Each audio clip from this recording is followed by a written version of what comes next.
Baik, terima kasih, Bunda Ika. Bismillahirrahmanirrahim.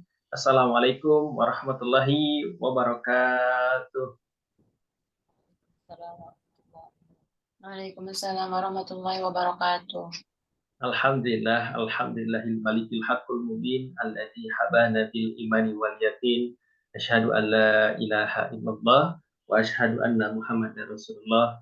Allahumma shalli ala sayyidina Muhammad wa ala ali sayyidina Muhammad. A'udzubillahi minasyaitonir rajim. Bismillahirrahmanirrahim. Inna nahnu nazzalna dzikra wa inna lahu lahafidun. Segala puji bagi Allah, dialah Allah yang menjadikan malam menjadi siang, siang menjadi malam, menghidupkan yang mati dan mematikan yang hidup. Maha benar Allah dengan segala firman-Nya. Salawat dan salam kepada Nabi kita sebagai suri teladan umat manusia. Dialah yang disebut manusia berakhlak Al-Quran, yakni Habibana wa Nabiyana wa Maulana Muhammad Sallallahu Alaihi Wasallam. Kita berharap ingin senantiasa diaku sebagai umatnya dan kelak mendapatkan syafaat darinya. Amin ya Allah ya Rabbal Alamin. Ayah Bunda, dimanapun Ayah Bunda berada, mudah-mudahan Allah senantiasa memberikan kesehatan lahir batin dan tetap semangat, anak keturunannya soleh soleha, dan mudah-mudahan Allah senantiasa memudahkan dalam segala urusan kita dan terlebih lagi bisa maksimal dalam beribadah di bulan suci Ramadan ini. Amin ya Allah ya Rabbal Alamin. Alhamdulillah di hari Rabu ya pagi, karena biasa kalau kita sharing parenting di malam hari karena hari ini spesial Ramadan, jadi kita pindah ke pagi hari ya Ustazah Ika dan juga ya Bunda lainnya. Dan terlihat mungkin karena banyak kesibukan atau mungkin setelah tadi sahur, sholat subuh, ada aktivitas lainnya yang subhanallah hari ini kita berkumpul ya. Ada kurang lebih dari 12 Zoom meeting ya yang hadir dalam kesempatan hari ini. Oke, dari Ayah Bunda nih yang sudah hadir, yang tidak berhalangan videonya, boleh biar lebih visual, melihat tetap langsung di Zoom-nya, boleh dibuka videonya. Jikalau misalkan berhalangan, boleh respon di kolom komentar ya, ada chat di sana, atau misalkan melalui audio. Nah, untuk memastikan Ayah Bunda nyimak di pagi hari ini, nah maka silahkan di absen dulu nih, dari mana saja ya, dari mana dan nama ya. Nah, nama misalkan siapa, dan asal dari mana ya, memastikan bahwa suara saya terdengar dan Ayah Bunda siap menyimak di pagi hari ini. Yang insya Allah kita niatkan karena Allah Subhanahu Wa Taala yang mudah-mudahan ini menjadikan amal pahala di hadapan Allah Subhanahu Wa Taala. Nah, sudah ada beberapa yang absen nih, berarti nyimak juga ya. Ayah Bunda di luar sana. Bunda Demi dari Bogor. Alhamdulillah, suara ini bisa terdengar atas izin Allah ke Bogor. Ada Bunda Cinta Niati dari Surabaya. Alhamdulillah. Ada Bunda Pita Bojonegoro. Ada Bunda Yunia Gorontalo. Bunda Devi Sidoarjo ya. Itu yang sudah absen. Nanti yang lainnya menyusul di kolom chat ya. Dan Alhamdulillah, mudah-mudahan suara ini bisa terdengar ke tadi Bogor, Surabaya, Bojonegoro, Gorontalo, Sidoarjo, dan Bunda Ike juga ya dari Sidoarjo. Nah, nanti mudah-mudahan rekaman ini pun bisa disimak dan menjadi ilmu yang bermanfaat. Amin ya Allah ya Rabbal Alamin. Mari kita awali di pagi hari ini dengan bacaan surah Al-Fatihah. A'udzubillahi minasyaitonirrajim. Bismillahirrahmanirrahim. Alhamdulillahi rabbil alamin. Ar-Rahmanir-Rahim. Maliki yaumiddin. Iyyaka na'budu wa iyyaka nasta'in. Ihdinas siratal mustaqim. Siratal ladzina an'amta 'alaihim ghairil maghdubi 'alaihim waladdallin. Amin ya Allah ya Rabbal Alamin. Bunda yang dirahmati Allah Subhanahu Wa Taala, kadang kalau misalkan suasana mungkin lelah, capek, tadi gitu ya, suasana fisik pun bisa ada kondisi mungkin sakit, ada kondisi semangat. Nah, begitupun dengan kondisi jiwa. Kondisi jiwa pun kadang-kadang mungkin lagi kuat, ya insya Allah menghadapi segala ujian dan cobaan bisa melewatinya. Sebesar apapun ujian dan cobaan, jikalau kuat menghadapinya, insya Allah itu akan mudah. Namun jikalau ternyata jiwanya lagi lemah, mungkin kalau dikatakan mungkin ruhnya lagi turun, lagi imannya lagi turun, maka mungkin boleh jadi dunia yang begitu luas terasa sempit. Yang subhanallah dalam keluarga, dalam mendidik anak ini mungkin menjadi salah satu kejenuhan juga bagi ibu-ibu ya. Tidak ada tempat sharing, misalkan tidak ada solusi, Ini menjadi tempat bagaimana begitu capeknya bagi ibu rumah tangga. Tapi yakinlah Allah tidak akan membebani sesuatu apapun melebihi kemampuan yang ayah bunda miliki. Jadi, kalau ayah bunda saat ini memiliki satu anak, dua anak, tiga anak, maka itu bukan kebetulan, tapi rezeki dari Allah, anugerah dari Allah Subhanahu wa taala. Kita patut syukuri dan mengucapkan alhamdulillahirabbil alamin ya.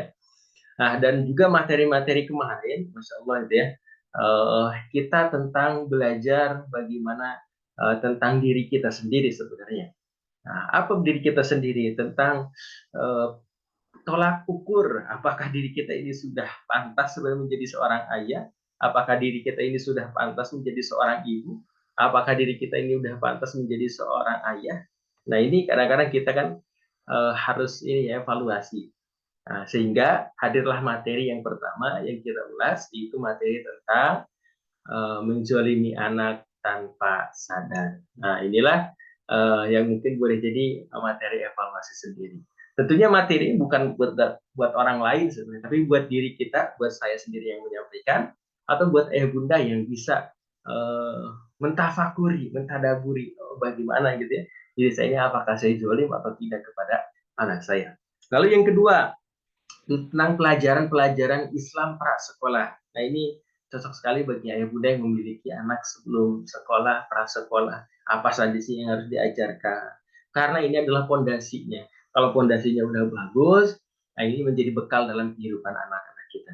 Nah, lalu yang ketiga adalah tentang angket ya. Kemarin coba ditulis apa di polling ya. Saya buat semudah mungkin polling misalkan A, B, C, dan D, nanti pilih yang mana. Itu ada skornya, 1, 2, 3, dan 4, seterusnya ya.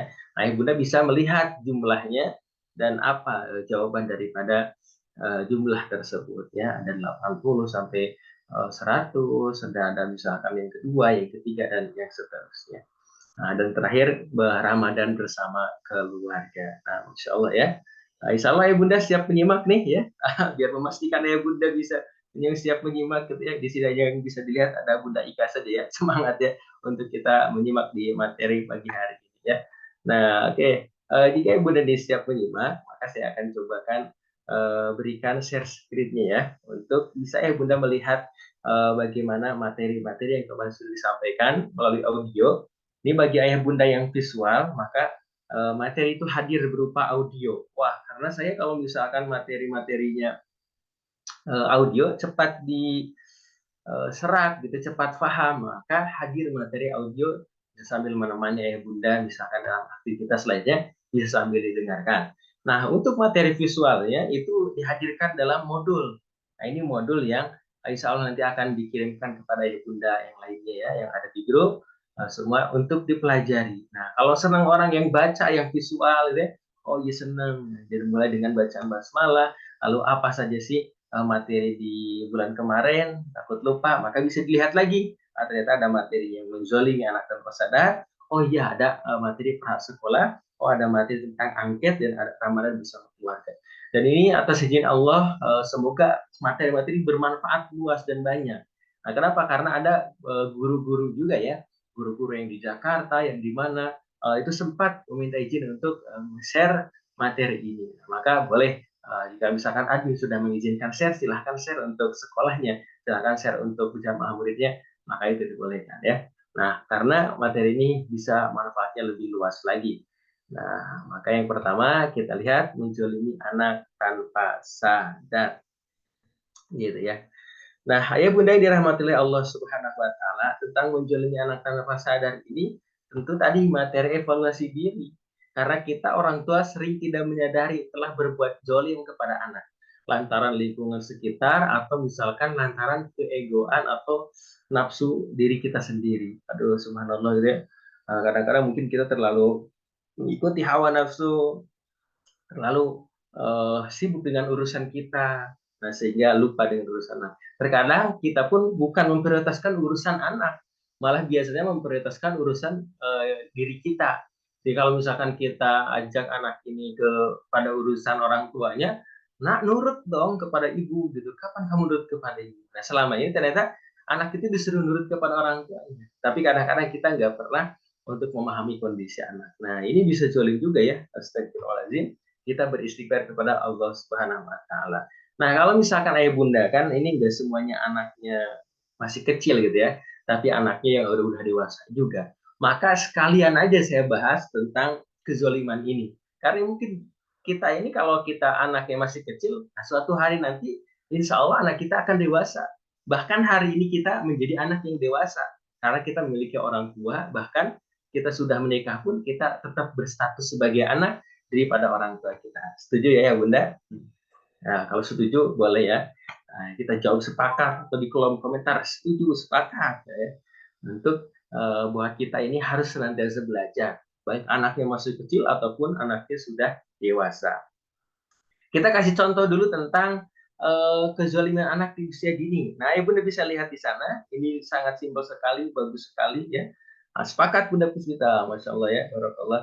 Nah, ini tentang orang tua tidak paham ilmu agama atau tidak berkualitas. Bunda Yuna juga sepakat ya. Nah, ini harus sepakat bahwa orang tua yang tidak berkualitas, orang tua yang tidak paham ilmu agama, ini bisa zalim kepada anaknya. Nah, kenapa bisa zalim kepada anaknya? Ya, subhanallah gitu ya. Kadang suka bawa-bawa orang tua karena ya itulah gitu hal keterkaitannya tidak akan jauh dari orang tuanya. Bahkan jangankan di akhirat, di dunia aja udah dibawa orang tuanya.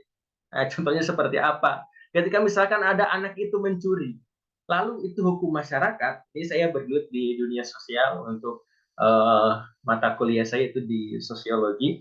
Nah, ini kalau misalkan sanksi sosial itu selalu diberikan kepada orang tuanya, gitu ya. Padahal itu ulah anaknya sendiri. Ini di dunia apalagi di akhirat itu akan biasanya keterkaitan juga. Nah, contohnya apa? Misalkan anaknya mencuri. Lalu misalkan masyarakat itu menanya, ini anak siapa? Selalu ditanya anaknya siapa. Nah, betul nggak ya Bunda? Ini anaknya siapa? Coba cari di mana rumahnya itu RT itu. Oh itu apa? Tangga sebelah itu sebelah sana. Itu selalu keterkaitan dengan itu. Akhirnya apa? Akhirnya dipanggil orang tuanya. Yang malu siapa? Yang malu ya orang tuanya lagi. Nah, mending kalau orang tuanya udah berusaha berikhtiar untuk mendidiknya. Kalau misalkan sebaliknya, oh pantas mencuri orang tuanya pun ternyata suka mencuri. Nah, ini ternyata bisa menjadikan orang tuanya ke bawah.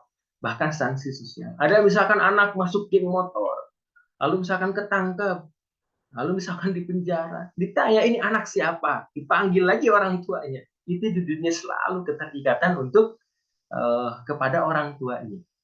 Dan biasanya ditelusuri ya nggak beda jauh dengan orang tuanya, kecuali dalam mungkin konteks ujian, ada orang tuanya yang baik tapi anaknya nggak baik, atau misalkan konteks lalai dalam mendidik anak. Tapi sebaliknya juga, kalau misalkan ayah bunda mampu mendidiknya dengan baik, mampu dengan bertanggung jawab dan peduli, ketika misalkan ayah bunda anaknya ini hafiz Quran, lalu misalkan anak itu bermanfaat untuk orang lain, tetangga dan seterusnya, ditanya ini anak siapa sih? Kok pinter banget baca Qurannya gitu? Kok hafal Al-Quran? Ditanya, ini anaknya si Fulan bin Fulan. Lalu anak itu diajarkan oleh orang tuanya, anak laki-laki berangkat ke masjid, azan, sholat berjamaah. Kalau ditanya ini anak siapa sih? Apa namanya itu azan rajin, apa namanya itu dia sholat berjamaah rajin. Maka di dunia pun itu udah ngangkat derajat orang tuanya. Gitu. Itu akan keterkaitan kepada orang tuanya. Apalagi di akhirat, kita tahu kan, kalau misalkan di akhirat ternyata ada anak yang masuk neraka, lalu itu akibat orang tuanya juga melalainya, maka kan bisa narik orang tuanya. Kenapa misalkan aku dibiarkan seperti ini? Nah, atau misalkan sebaliknya, anaknya hafiz Quran, lalu ternyata anak ini ahli surga, maka dia cari orang tuanya. Untuk apa carinya? Mana orang tua aku akan berikan mahkota kemuliaan kepada orang tua. Dibawa dicari buat orang tuanya. Maka kita sangat penting menjadi orang tua yang paham ilmu agama dan yang berkualitas, karena itu akan menentukan kehidupan dunia dan bahkan kehidupan akhirat, bukan hanya kepada anak tapi kepada diri kita. Jadi kita misalkan mendidiknya dengan bagus, maka anak orang tua itu akan terangkat derajatnya oleh anaknya tersebut karena memiliki perilaku yang sangat baik. Orang tua membiarkan begitu saja lalu mendapatkan ulah dalam kehidupannya, lalu dalam kehidupannya berbuat yang tidak baik, maka itu pun akan imbas kepada orang tuanya. yang mudah-mudahan kita berharap ya Allah anak ini menjadi keturunan yang soleh solehah, menjadi qurrata ayun, amin amin ya rabbal alamin. Ya, diharapkan ya. Boleh tulis di kolom komentar, ya Allah anak saya pengen soleh soleha, ya Allah anak saya pengen hafiz Quran, ya Allah anak saya pengen rajin sholat, ya Allah anak saya pengen rajin puasa, ya Allah anak saya pengen menjadi ahli surga, ya Allah anak saya pengen menjadi yang terbaik di hadapanmu dan di hadapan manusia. Nah, boleh ya kita doakan dan saling mendoakan. Nah, lalu yang kedua tentang menolak kehadiran anak tidak sesuai harapan. Nah, ini bisa jadi marah-marah juga ya. Nah, kadang-kadang orang tua itu menzalimi ya tanpa sadar itu karena tidak sesuai dengan harapan. Contohnya misalkan harapannya anak ini kan nurut, anak ini mudah diatur, anak ini ya menyenang hati orang tuanya. Tapi kenyataannya kan misalkan membuat ulah, bikin kesal, nggak langsung ngedenger. Nah ini kan bisa jadi salah satu kita pemicu daripada kita berbuat zalim ke anak. Gara-gara kamu, dek, kamu ini nggak nurut, ya sudah mama misalkan marah aja kepada kamu.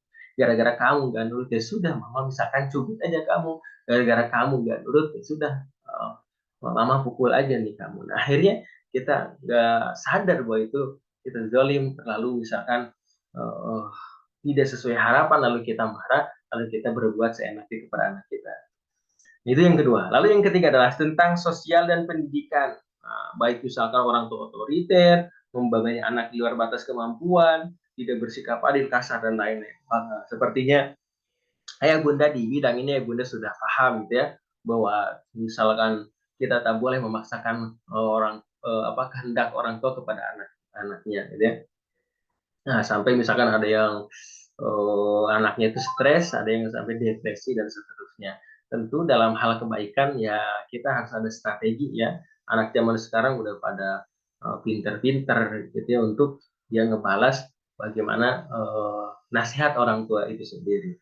Nah, subhanallah. Lalu yang selanjutnya yang keempat, tidak menyayangi anak karena ujian yang dihadapi orang tua. Nah, jadi gini nih kasusnya. Jadi kasus yang ini adalah di mana orang tua itu penuh dengan ujian, orang tua itu penuh dengan cobaan, lalu ternyata ya imbasnya kepada siapa? Kepada anak itu sendiri. Mungkin ujian dan cobaannya kepada siapa? Mungkin ujian dan cobaannya adalah daripada suaminya, ujian dan cobaannya mungkin daripada hutang piutangnya, ujian dan cobaan misalkan karena lingkungan sosialnya, akhirnya apa? Akhirnya dia marah kepada anaknya.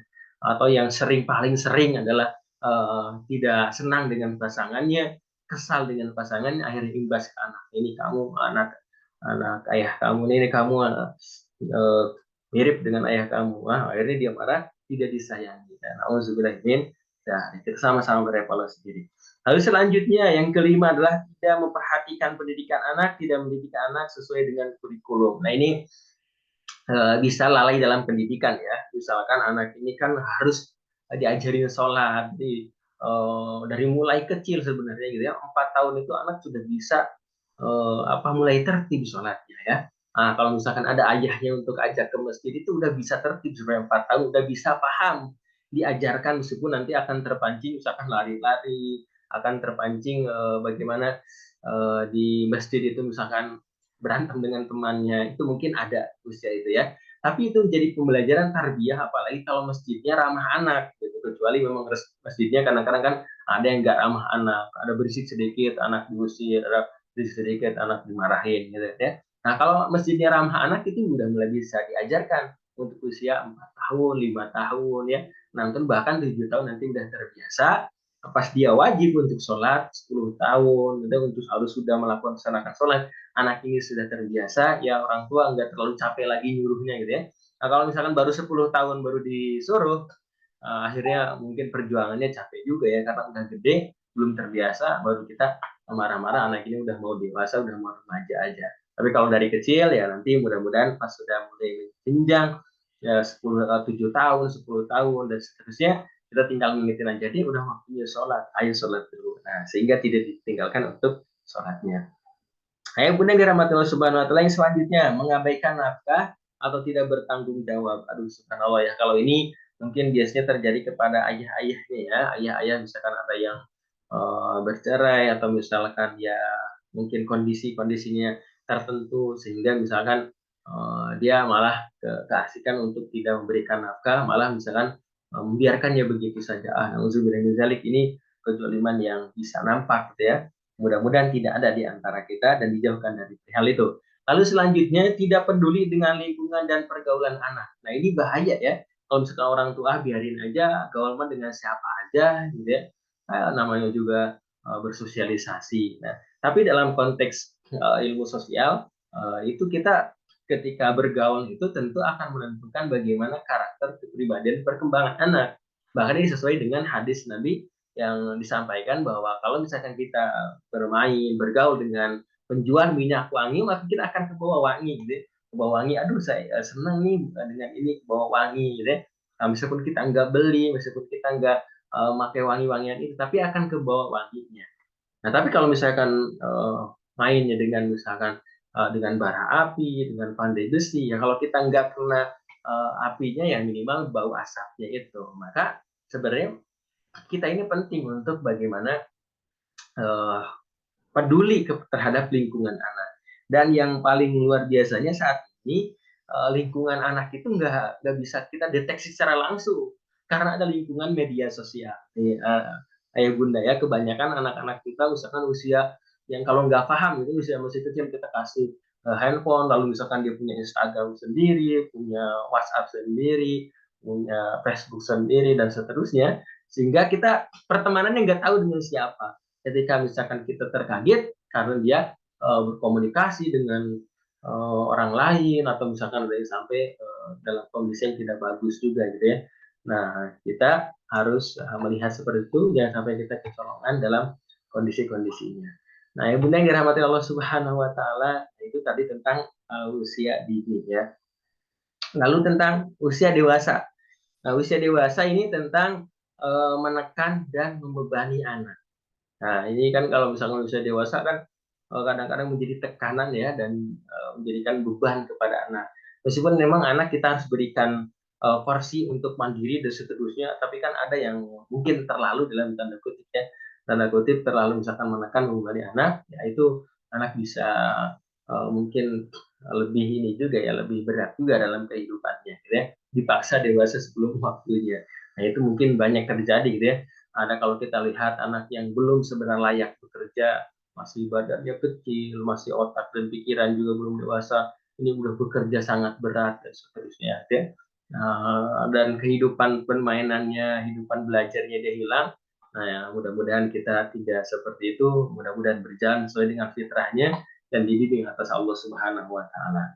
Nah, yang kedua ini tentang tidak mendoakan anak. Wah, ini kalau misalnya tidak mendoakan anak ya, ini tidak ada bukti cinta dalam doa juga ya. Karena kalau orang-orang soleh ya, bukti cintanya lewat doa, dan selalu membandingkan anak, lalu tidak memberikan keadilan kepada anak. Nah, ini yang sangat menarik dalam usia dewasa ini adalah kezaliman yang tanpa sadar itu mencampuri urusan rumah tangga anak. Nah, ini yang bisa jadi zalim juga ya, karena banyak kasus juga tentang orang tua yang terlalu misalkan mencampuri urusan rumah tangga anaknya sampai cucunya. Nah, ada di antaranya yang mungkin menjadi tidak harmonis, bahkan ada yang sampai perpisahan.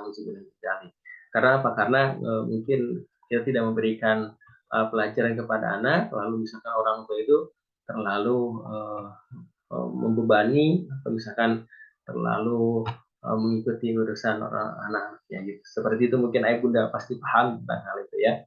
Lalu yang berikutnya adalah bersikap cuek ke anak ya. Misalkan cuek itu ya tidak memberikan perhatian dan kasih sayang, tidak memperhatikan media yang dikonsumsi, ya, membiarkan anak bermain dengan yang tidak baik, membiarkan anak pacaran, dan bahkan tadi bersikap tidak adil juga gitu ya, nggak apa-apa lah, gitu. Emang anak yang ini sulit diatur, ya sudah, saya tidak berikan perhatian. Nah, ini malah bisa jadi bumerang bagi orang tuanya daripada anaknya. Nah, oke, ini tadi tentang mencoba urusan tangga anak. Salah satu hadisnya adalah manusia paling buruk adalah yang membuat keluarganya merasa terhimpit atau tidak nyaman. Ya Rasulullah, bagaimana keluarga bisa merasa tidak nyaman? Yaitu orang yang masuk ke rumahnya itu ketakutan. Nah, contohnya adalah datang misalkan orang tua, mertua, saudara, tapi misalkan ya akhirnya nggak nyaman gitu ya ketika datang salah satu keluarga daripada kita, dan termasuk diri kita, terus datang kita orang tuanya anak itu nggak, terus datang kita sebagai suami, keluarga itu nggak senang. Nauzubillah. Ini ya bunda yang dirahmati Allah Subhanahu Wa Taala, dari beberapa yang disampaikan tentang kezaliman tadi, kira-kira ada nggak ya yang harus kita perbaiki dalam kehidupan ini? Nah, misalkan apa aja nih, ya Allah, saya tuh suka jolim apa, gitu ya. Ada nggak di antara ibunda yang kadang-kadang nggak kerasa ternyata zolim? Nah, ada nggak nih? Kalau dari ayah bunda di sini yang mau sharing dulu di materi satu ya, tentang kezoliman daripada orang tua ke anaknya ya. Nah gitu. Atau misalkan yang bekerja gitu ya, yang bekerja itu sampai ya misalkan ayahnya bekerja, ibunya bekerja gitu ya. Nah, anaknya terbengkalai. Ini ada Bunda Ika juga nih yang terlihat menyimak ya. Bunda Ika kira-kira orang tua itu, ibunya misalkan bekerja, kira-kira itu boleh atau tidak ya? Atau misalkan zolim atau tidak? Misalkan anaknya eh, seperti apa ya? Misalkan anaknya masih kecil lah gitu ya, dari kecil. Kan ada tuh yang anaknya masih kecil, masih di bawah 5 tahun. Tapi misalkan udah ditinggal ayah bundanya untuk bekerja, atau bahkan sampai yang ada salah satu teman juga, anaknya masih usia 2 tahun, 3 tahun, tapi ibunya udah pergi ke luar negeri jadi TKW ya. Nah itu subhanallah ya. Jadi kalau ngelihat sendiri gitu, asa gimana ya, anaknya masih kecil, pasti kan fitrah ibu kayak pengen dekatnya. Nah gimana nih kalau misalkan sharing dulu kalau belum ada dari yang lain? Oke, Bunda Iki gimana tuh? Dari saya pribadi nih Ustaz ya, seperti yang saya sampaikan di diskusi-diskusi bahwa hidup ini perjuangan ya, perjuangan. Setiap orang itu diberikan masalah-masalah yang berbeda pastinya. Berbeda pasti, cuman bagaimana sikap kita untuk menghadapinya saja. Seperti halnya ibu bekerja. Ibu bekerja sebenarnya dalam pemahaman saya bahwa ibu bekerja, ibu rumah tangga yang tidak bekerja atau ibu yang bekerja tidak ada bedanya, sama-sama bekerja. Ibu rumah tangga bekerja di ranah domestik. Kalau saya dibagi dua, jadi ibu itu dibagi dua, yang bekerja di ranah domestik dan yang bekerja di ranah publik. Kedua-duanya membutuhkan satu, yaitu profesionalisme. Jadi sama-sama harus profesional. Mau dia bekerja di ranah publik atau di dalam rumah, tetap dia harus profesional. Tidak bisa mengatakan, saya kan bekerja di luar, di publik ya, dan menyerahkan semuanya urusan anak itu kepada pembantu. Nggak bisa juga. Nah, mau dia situasi pun dia berada di rumah, pun dia harus dituntut profesional bagaimana menghadapi anak dan keluarga. Jadi tidak ada bedanya sebenarnya perempuan bekerja dengan tidak bekerja. Urusan anak ya tetap tanggung jawab seorang ibu. Sampai kapan? Ya sampai anak itu telah mandiri. Bahkan setelah dia menikah pun seorang ibu itu uh, mempunyai tanggung jawab, itu menjadi pendengar yang baik. Nah, sekarang situasinya kayak seperti tadi Ustadz mengatakan, orang tuanya sampai ibunya menjadi TKW. Ini adalah satu hal yang saya tidak akan mengatakan ini zolim, tidak juga. Karena kita tidak pernah mengerti situasi dan kondisi sang perempuan ini, ibu ini, kita tidak pernah mengerti. Kita tidak bisa mengklaim bahwa dia salah, dia begini dan begini, tidak bisa juga. Tetapi ada hal yang ingin saya highlightkan, ingin saya garis bawahi, bahwa tanggung jawab atau peran ibu itu tidak bisa dilepaskan. Dalam artian jika memang harus dituntut harus bekerja di luar negeri atau bekerja di ranah publik, cobalah untuk bekerja sama dengan ayahnya atau bekerja sama dengan keluarga. Jadi ada peran pengganti. Peran pengganti di sini bukan jangan langsung bilang, oh istri kedua ya. Jangan juga, nanti bukan dia seperti itu. Tapi kalau ada memang ada peluang, ya kenapa enggak ya Ustadz ya. Saya bukan anti poligami ya. Jadi ada peran pengganti sebagai peran pengganti kita, dan kita itu sebagai peran pengganti dia hanya sebagai partner kita untuk bekerja sama bagaimana mendidik. Jadi walaupun dia di luar negeri, sekarang kan zamannya gadget sudah ini ya Ustadz ya, sudah canggih banget dibanding dulu. Zaman-zaman dulu itu kan wah susah banget ya para TKW dulu itu. Kalau saya pada waktu saya di luar negeri itu, saya ada beberapa orang yang saya dapati anaknya masih bayi, dia tinggalkan, kemudian balik lagi, anaknya sudah besar. Tapi dia zaman dulu itu ketika tidak ada gadget, saya sempat bertanya ya sama kawan tersebut, saya bertanya, terus gimana anakmu? Oh, saya mengirimkan uang. Terus gimana? Saya menelpon. Dia memberikan anaknya dititipkan kepada saudaranya, kemudian di situ dia tetap mentarbiah anaknya lewat saudaranya. Jadi kalaupun memang kondisi tidak memungkinkan harus menjadi TKW, minimal ada usaha yang dilakukan, yaitu mencari peran pengganti dia yang bisa memenuhi fitrahnya dia sebagai seorang ibu. Jadi anak ini terpenuhi kasih sayangnya, terpenuhi semuanya. Kan ada 3 tuh Ustaz. Jadi tarbiyah, seperti saya sampaikan di grup tuh, bahwa tarbiyah, mentarbiyah anak, kemudian mentakdibkan anak, membuat dia beradab, kemudian mentaklimkan anak, membuat dia berilmu, itu adalah tanggung jawab kedua orang tua. Tanggung jawab kedua orang tua. Apa yang tidak boleh diwakilkan sebenarnya? Tiga-tiganya tidak boleh.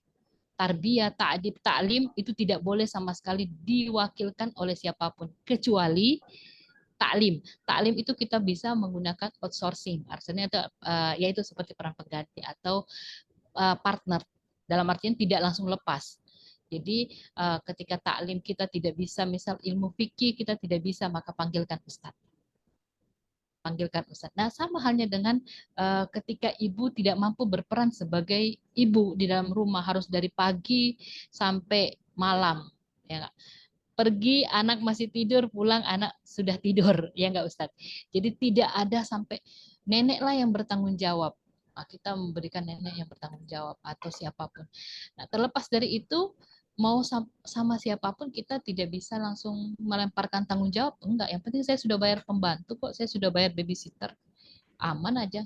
Nah, tidak bisa. Kita harus mempunyai minimal, harus punya buku mutabaah, buku mutabaah yang di situ pembantunya atau keluarganya atau orang tuanya menuliskan aktivitas anak-anak ini. Kemudian di hari tertentu mungkin kita menghabiskan waktu itu bersama anak dengan melihat buku panduan yang sudah dituliskan secara sepekan. Kan tidak mungkin kerja terus ya Ustaz ya. Tidak mungkin kan? Jadi pasti ada ruang di mana dia untuk berjedah sejenak, atau hari Sabtu, hari Ahad memang khusus dikhususkan untuk anak. Untuk anak. Jadi saya tidak ingin mengklaim bahwa kalian resain aja gitu kan. Nah, tidak juga kan. Nggak bisa.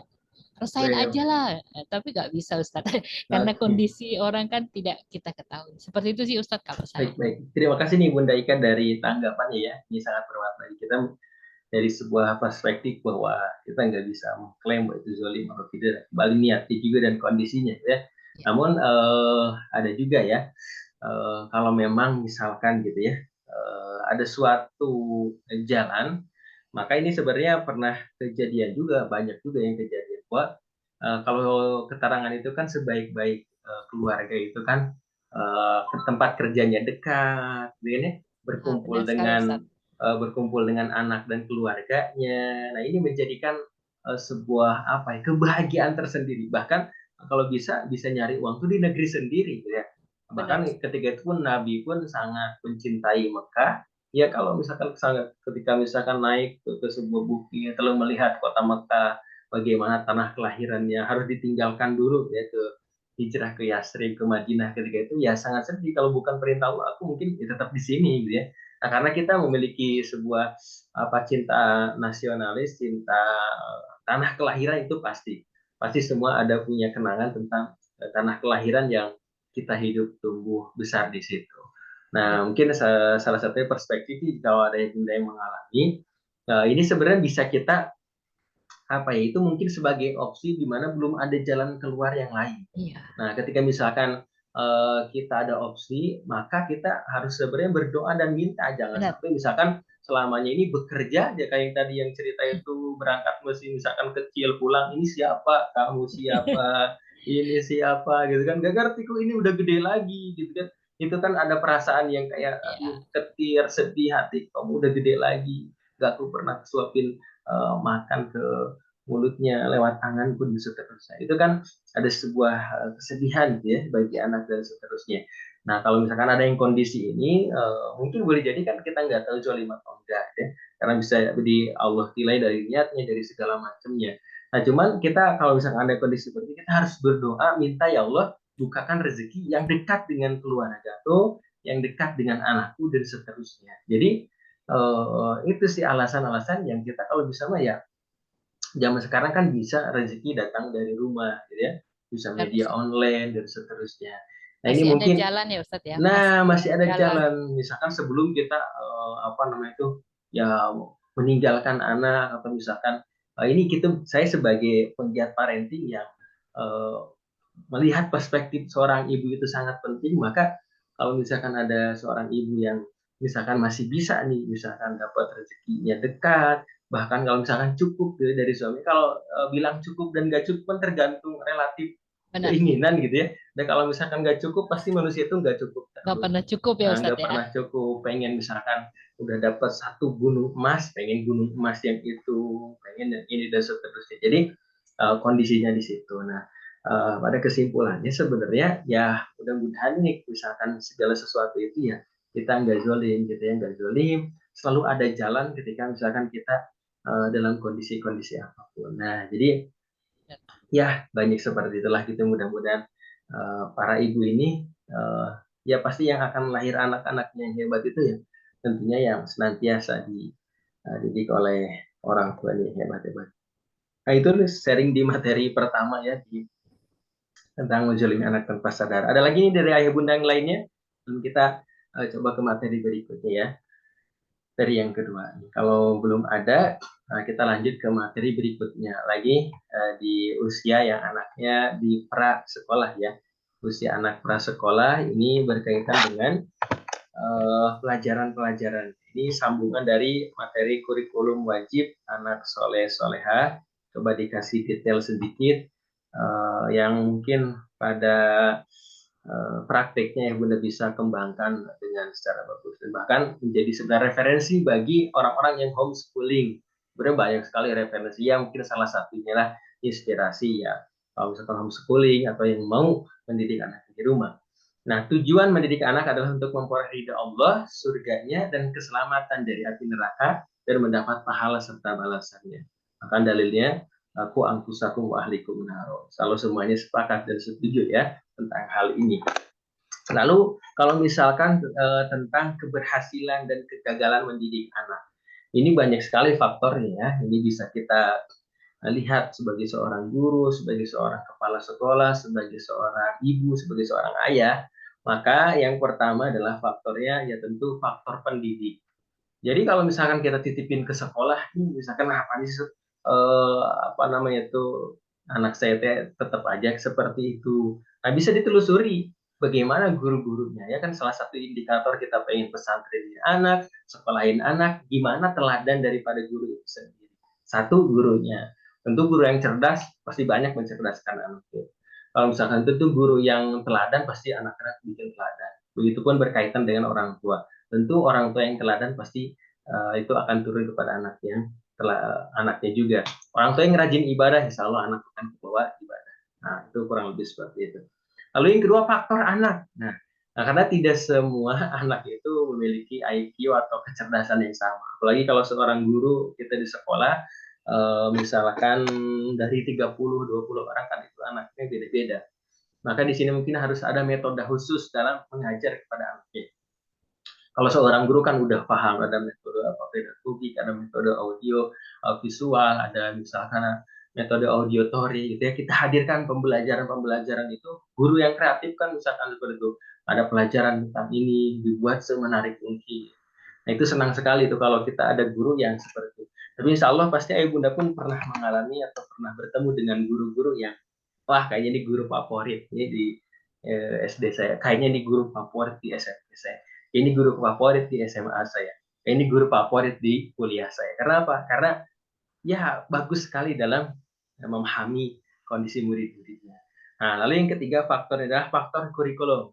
Tentu kalau misalkan ada ini cara misalkan dari sekolah gitu ya, pendidikan, kurikulumnya apa sih gitu. Nah, kayak ini Islamic parenting apa sih materi gitu ya. Ini kalau bagus ya itu bisa bermanfaat gitu ya. Bahkan bisa mungkin merubah kepribadian kita bahkan anak-anak kita. Lalu itu faktor eksternal yang kita nggak tahu gitu ya, keterjadiannya dalam mungkin kondisi fisiknya atau kondisi mental dan seterusnya. Nah, itu faktor-faktor yang akan mempengaruhinya. Nah, selanjutnya adalah pelajaran-pelajarannya ini kita bisa ajarkan. Tadi misalkan cara memahami anak berwudu, kita ajarkan azan untuk anak laki-laki, kita ajarkan sholat untuk anak-anak kita, ada di masjid, puasa, Al-Quran, berbakti, hak muslim sama muslim, minta izin kebersihan, dan seterusnya.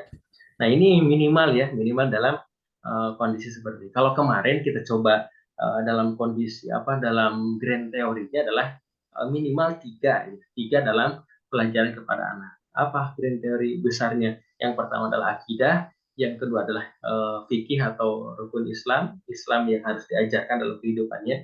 Lalu yang ketiga adalah akhlak atau tasawuf, itu urusan hati ya. Ini sebenarnya sangat sederhana nih kalau kita sederhanakan, yaitu yang pertama tentang akidah. Akidah itu adalah bagaimana keimanan kepada Allah Subhanahu wa taala. Yang kedua tentang fikihnya biar bisa ibadah. Misalkan anak kita udah bagus akidahnya, bilang Allahnya udah sampai menggelegar ke Allahu Akbar. Tapi misalkan urusan wudhunya itu nggak benar, kan ini ada satu hal yang miss juga gitu ya. Ada hal yang kurang bagus.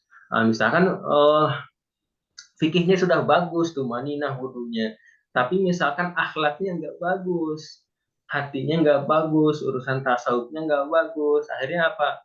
Jadi ngomongin orang, prasangka buruk kepada orang, marah-marah dan seterusnya. Ini yang menjadi PR bagi kita semua ya.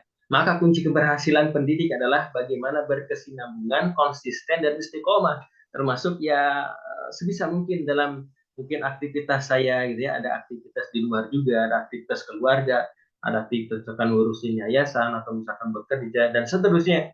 Maka salah satunya yang mudah-mudahan Allah senantiasa mudahkan untuk konsisten mengajar, meskipun lewat Zoom, meskipun lewat offline dan seterusnya.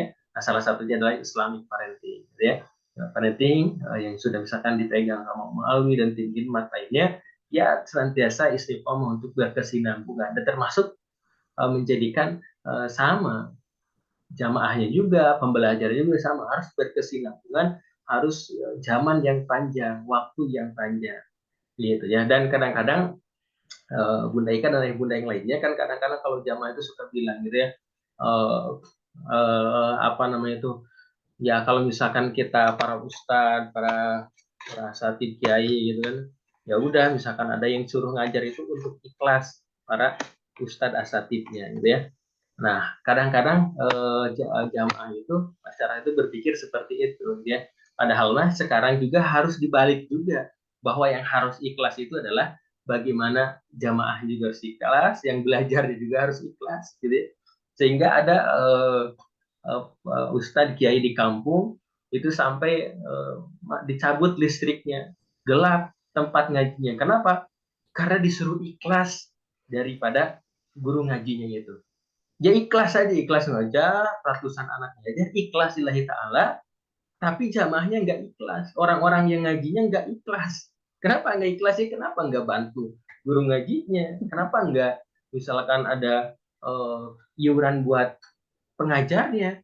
Sehingga guru itu ya dari mana lagi, karena dia setiap hari ngajar, sampai lampunya juga dicabut karena dia nggak bisa bayar. Subhanallah, itu sangat memilukan juga. Jadi keberhasilan pendidikan ini berkesinambungan dan bahkan dalam kita kalau nggak salah harus memiliki waktu yang panjang dan bahkan memiliki biaya untuk menempuhnya.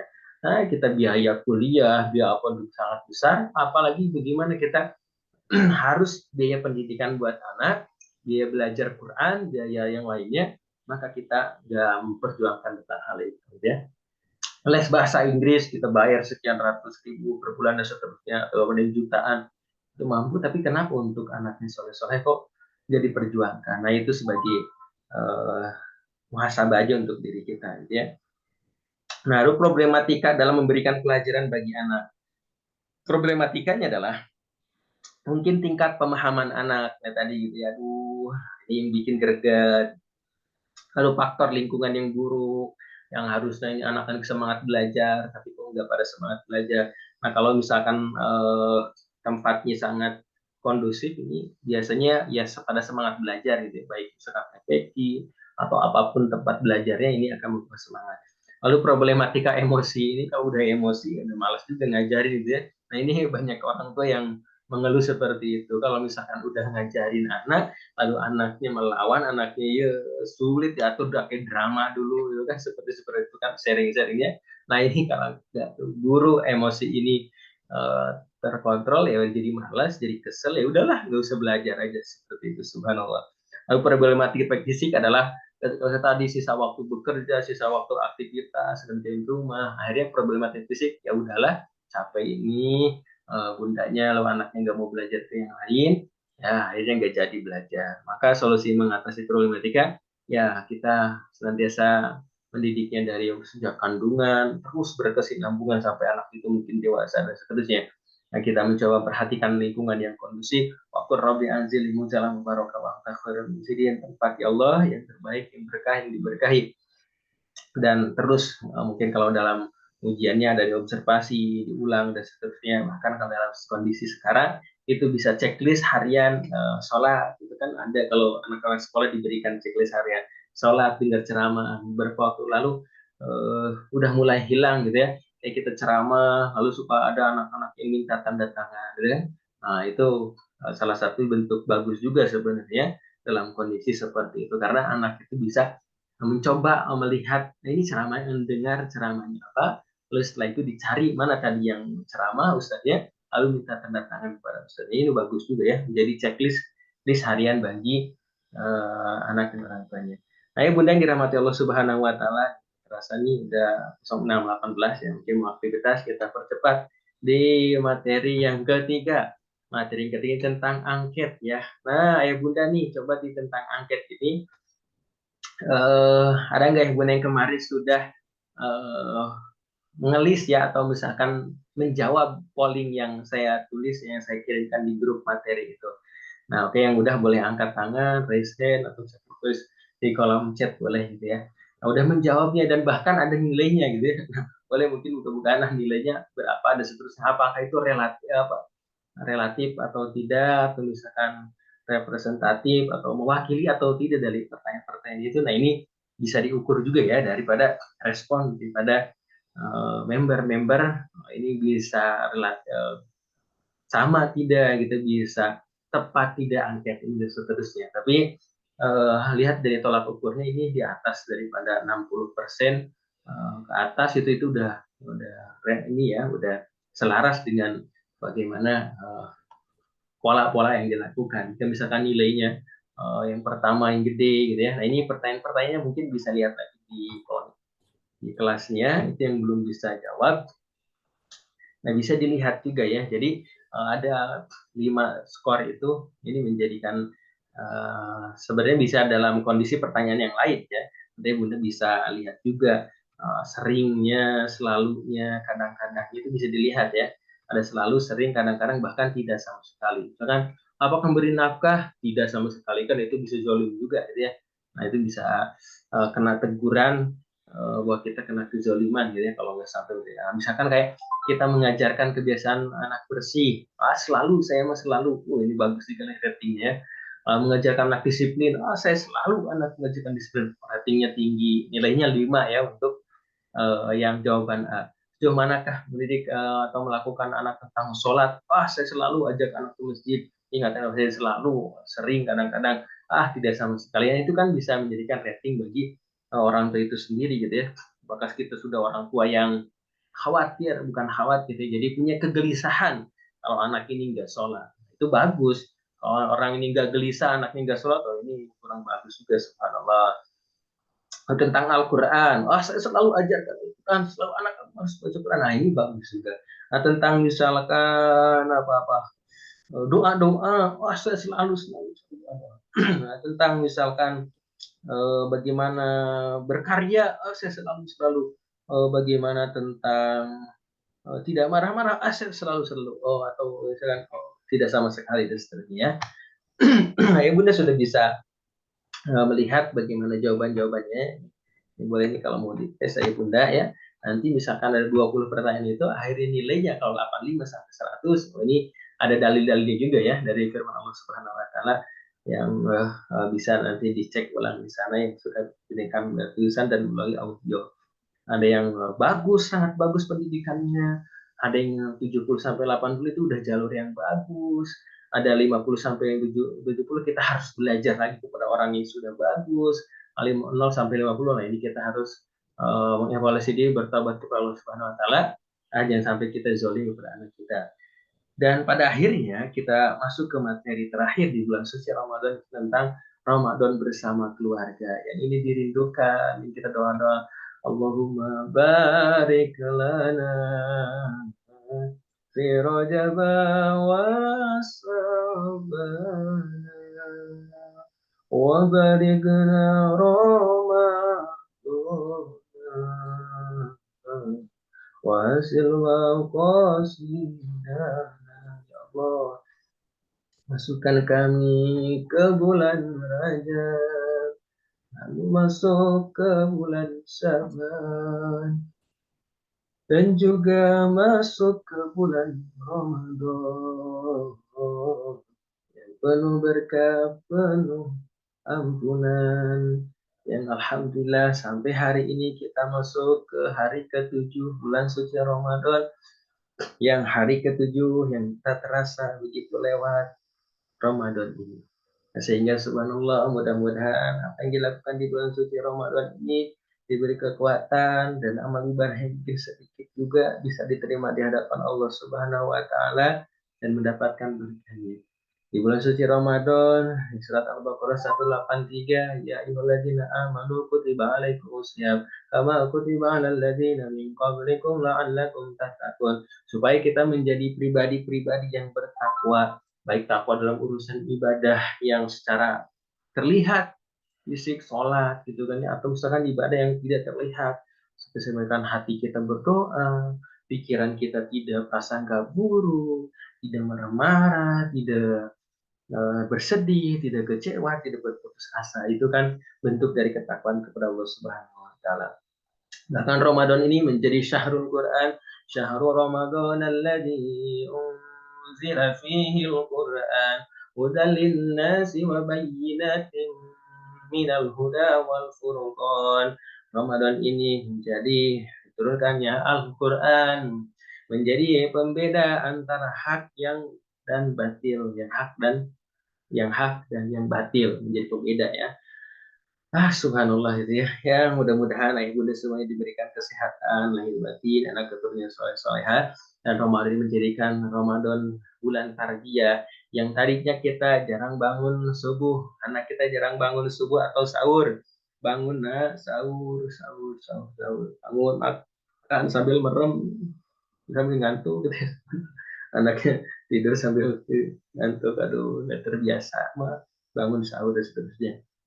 Habis sahur tidur lagi gitu kan, karena nggak biasa sholat dulu. Nah, kalau dibiasakan menjadi bulan tarbiyah, bangun sahur, makan dan minum, lalu misalkan menunggu sholat, pergi berjamaah sholat, jangan tidur lagi, beraktivitas sekolah dan seterusnya. Ini menjadi kebiasaan baik, bahkan dibawa ke bulan-bulan yang berikutnya.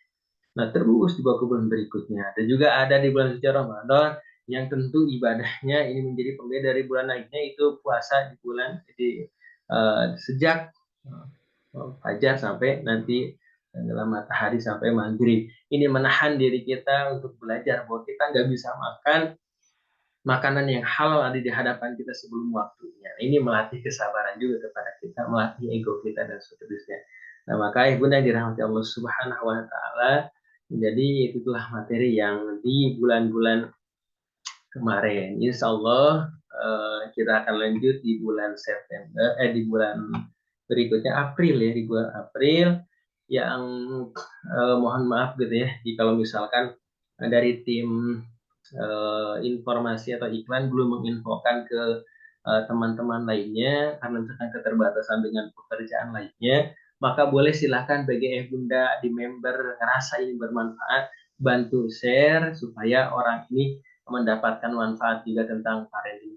Jika bunda sudah mendapatkan ilmu parenting, lalu belum bisa menyampaikan, maka ajak ke kelas ini untuk belajar bersama-sama. Bahkan kalau misalkan ayah bunda bisa mengajak orang, maka insya Allah dari tim kelas Islamic Parenting akan memberikan reward bagi ayah bunda yang bisa mengajak kepada Islamic Parenting. Jadi silahkan siapa yang berikhlas untuk share, untuk mengajak, maka insya Allah akan Allah balas kebaikan-kebaikannya. Di spesial Ramadan, ayah bunda bisa lihat di layarnya, insya Allah kita akan coba, mungkin ada yang pernah mendapatkan materi saatnya Ramadan tanpa marah-marah. Nah, ini kita akan coba sampaikan kembali di materi satu saatnya Ramadan tanpa marah. Lalu materi kedua tentang Ramadan setan diikat. Kok masih marah-marah? Oh, berarti lepas juga nih ya setannya. Nah, kita coba lihat lagi materi yang kedua. Lalu materi ketiga, Ramadanku jangan berlalu begitu saja. Nah, gitu, perjalanan masih jauh. Jadi jangan dulu apa namanya itu berlalu. Kalau kita pengennya kita mendidik anak Ramadan, jangan cepat berlalu karena ini masa-masa terindah dalam ibadah, dalam pahala dan seterusnya banyak sekali deh. Dan mungkin ini materi keempat udah lewat di bulan, masih bulan April, tapi sepertinya jadwalnya itu sudah masuk di bulan Syawal ya, yaitu tentang makna Idul Fitri, benarkah jiwa kembali suci. Karena kalau nggak salah nanti di tanggal 20 ke atas bulan April itu udah masuk akhir-akhir Ramadan, bahkan Idul Fitri di sini ya, nanti kita lihat tanggalnya. Nah, tapi lalu kita tutup dengan Junior Sharing Parenting, dan insya Allah ini dimulai dari tanggal 7 April. Maka bunda nih yang ada di member, jika misalkan melanjutkan kondisi kelasnya, maka konfirmasi ke Umawi, aku pengen lanjut nih kelasnya, belajar terus-menerus berkesinambungan. Sebelum nanti konfirmasi sampai tanggal 7 gitu ya. Lalu misalkan ayah bunda juga pengen ajak yang lainnya, boleh diajak yang lainnya. Dan saya juga ucapkan terima kasih kepada ayah bunda yang support kegiatan dakwah ya. Salah satunya muliakan guru ngaji di Pondok Pesantren Al Barokah, Kampung Jamilega, Kabupaten Majalengka ya. Nah, di situ ada guru ngaji dan para pengajar yang insya Allah setiap bulan kita perhatikan. Dan ayah bunda yang ikut support ini konfirmasi ke admin, lalu admin pun akan mencatat dan menyalurkannya, dan disalurkannya itu akan dilihatkan rincian-rinciannya, masukannya berapa dan dikeluarkannya berapa tiap bulannya.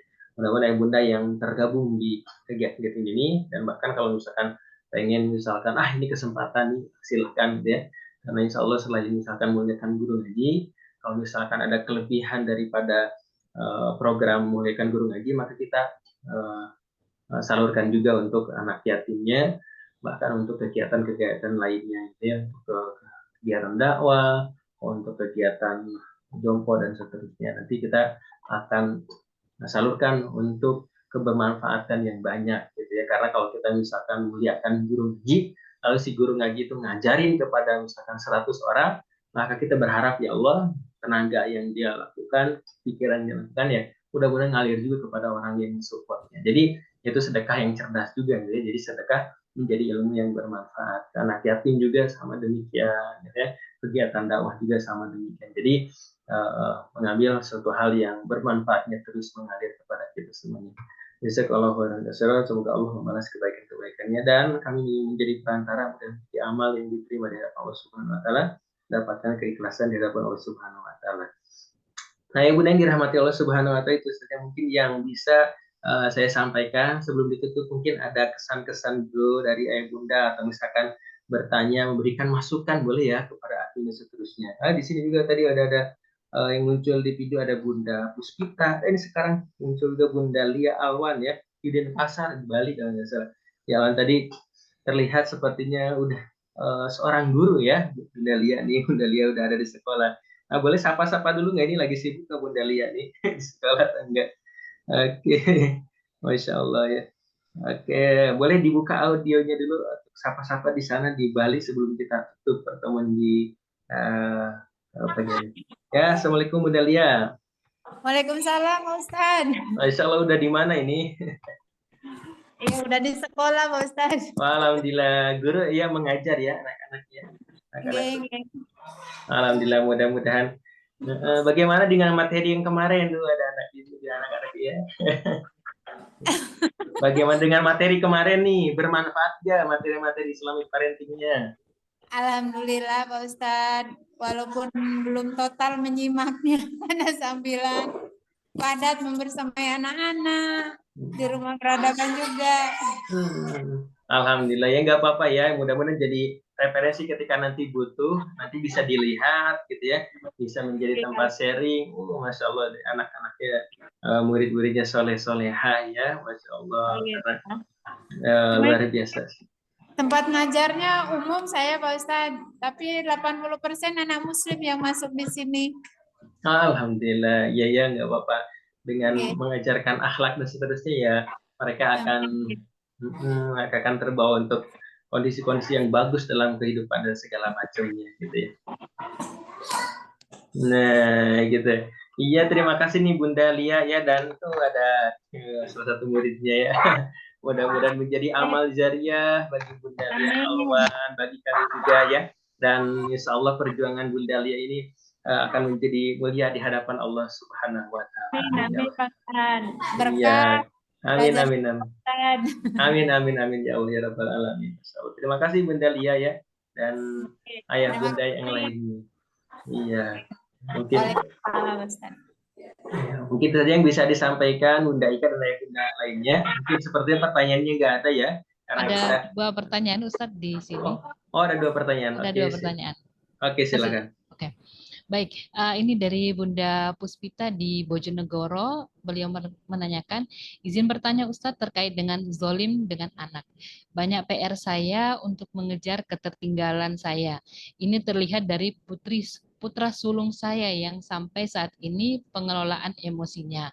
Ustadz, saya mantan penderita depresi, memiliki luka pengasuhan dan luka batin.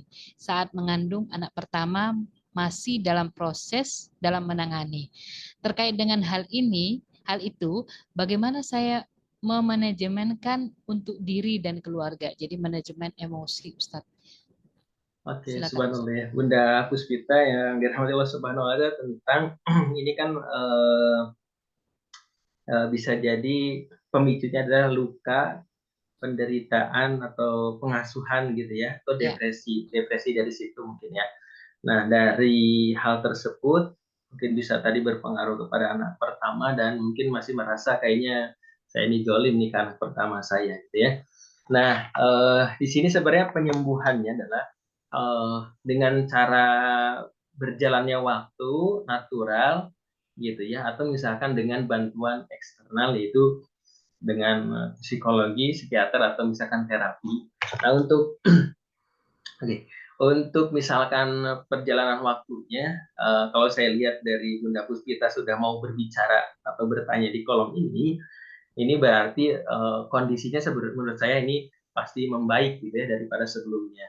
Jadi membaik itu misalkan dulu kan ini disebutnya mantan penderita depresi gitu ya. Berarti kan udah ditinggalkan penderitaan gitu ya. Nah, cuman mungkin masih mengganggu atau mungkin pernah dilakukan pola asuh yang mungkin dirasa zolim, dan bahkan ini misalkan muncul daripada sikap anaknya itu yang terlihat kayaknya memang saya salah gitu ya, karena misalkan saya memaksakan ego saya karena saya seperti ini kan. Ini karena pernah ada yang cerita juga kayak misalkan saya mukul itu sebenarnya nggak mau mukul ya, tapi dulunya pernah dididik dengan cara pukulan, jadi dia otomatis untuk mukul juga. Saya ini dibenturin nih kepala ke tembok oleh orang tua saya. Akhirnya udah jadi orang tua sama juga gitu, dia ngelakuin yang sama. Karena apa? Karena ya otomatis. Nah, kalau dari segi perjalanan itunya udah bagus, itu udah semakin bagus. Tinggal nanti misalkan perjalanan spiritualnya juga, misalkan dengan zikirnya, dengan doanya, dengan sholatnya, ini sangat bagus untuk jiwanya, untuk menyembuhkan luka depresi atau misalkan luka pengasuhan batin gitu. Nanti Allah yang akan baguskan batinnya, Allah akan kuatkan, bahkan berikan ketenangan gitu ya, saat misalkan nggak ada ketenangan dari lain apapun itu, maka kita menyebut nama Allah dengan zikir, dengan sholawat, dengan ibadah lainnya, ini akan berubah dengan bagus dan seterusnya. Nah, namun kalau misalkan pengen bantuan, itu bisa ke psikologi untuk bagaimana mengelola emosi atau mengelola penderitaan depresi tersebut, atau kalau misalkan yang pernah saya pelajari itu tentang emotional freedom technique, itu tentang bagaimana emosi, membebaskan emosi dari diri kita, termasuk luka pengasuhan. Ini pernah dibuka satu program gitu ya, dan banyak sekali yang daftar itu di kelas privat ya, di kelas privat, dan permasalahannya ini.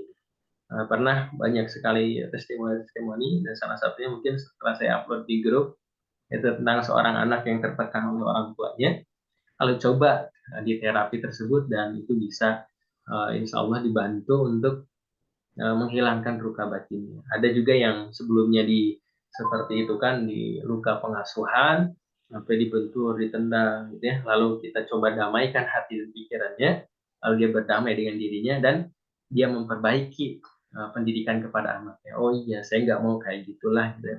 Karena saya sudah memaafkan, saya sudah berdamai dengan diri saya. Nah, itu bisa kita bantu ya, tinggal nanti kalau misalkan mau nih dibantu sama saya atau misalkan sama tim, nah mungkin nanti bisa japri aja admin gitu ya, bisa salah satunya Om Alwi untuk melihat jadwal kapan bisa misalkan terapi atau untuk berdamai dengan dirinya.